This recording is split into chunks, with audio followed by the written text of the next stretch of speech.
থেকে পালাও তুমি, মরণ তোমায় লইবে গিরি। মরণ থেকে পালাও তুমি, মরণ তোমায় লইবে গিরি। শুধু সেটাই আকাশ পানে লুকাও তুমি লাগিয়ে সিঁড়ি।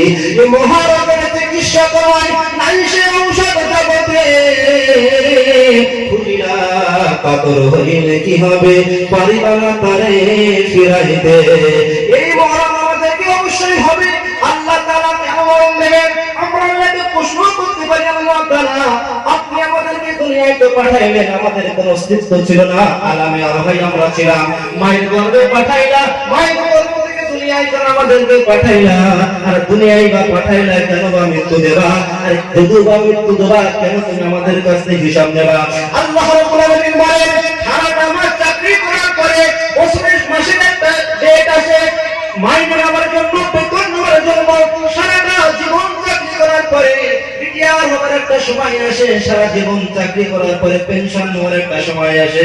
সকাল থেকে সন্ধ্যা পর্যন্ত খেট খামারে চাষবাস করার পরে পারিশ্রমিক নেওয়ার একটা সময় যখন আসে, বান্দারে তোর কি মনে নাই আমি আল্লাহ তাআলা 60 বছর 70 বছরের জিন্দেগি ধরে দিলাম, হায়াত দিলাম, তোর উপহার স্বরূপ জান্নাত জাহান্নাম দেওয়ার কি আমার কি কোনো হিসাব লাগবে না? সেই হিসাব আমরা দিতে পারবো কি বলে?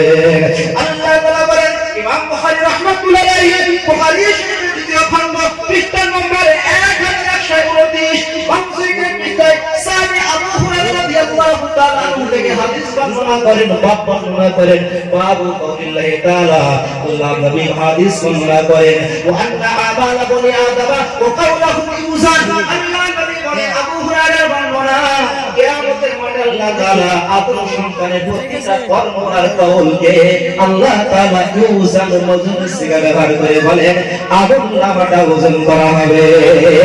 আদম সন্তানের প্রতিটা কর্ম, প্রতিটা ক্রিয়া, প্রতিটা কাজ, প্রত্যেকটা সুবহান থেকে নিষ্কৃত শব্দ এবং বাক্যকে নিয়ে তারা আগে গাড়ি পাল্লাই করবে। আল্লাহ রাব্বুল আলামিন সেদিনকে আমাদেরকে ওজন করবেন আমলনামা। আল্লাহ পাক আমাদের প্রত্যেককে আমলনামা ভারী হওয়ার তৌফিক দান করেন। জোরে বলুন না সুবহানাল্লাহ। ইমাম বুখারী সর্বশেষ হাদিস বর্ণনা করেন, কালিমাতান হাবিবাতান ইলার রহমান খাফিফাতান আলাল লিসান সাজদাতান ফিল মিজান সুবহানাল্লাহি ওয়া বিহামদিহি সুবহানাল্লাহিল আযীম। জোরে জোরে বলুন আল্লাহু আকবার।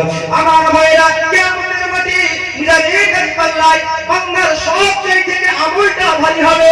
যে আমলটা ভারী হবে সেটা হলো বান্দার জবান থেকে এমন শব্দ বান্দা উচ্চারণ করবে, পাঠ করবে, এটা বান্দার জবান দিয়ে বলতে অত্যন্ত হালকা, মিজানের দাড়ি পাল্লা অত্যন্ত ভারী। রহমান আল্লাহর কাছে অধিক প্রিয়, সেটা হলো সুবহানাল্লাহি ওয়া বিহামদিহি সুবহানাল্লাহিল আযীম।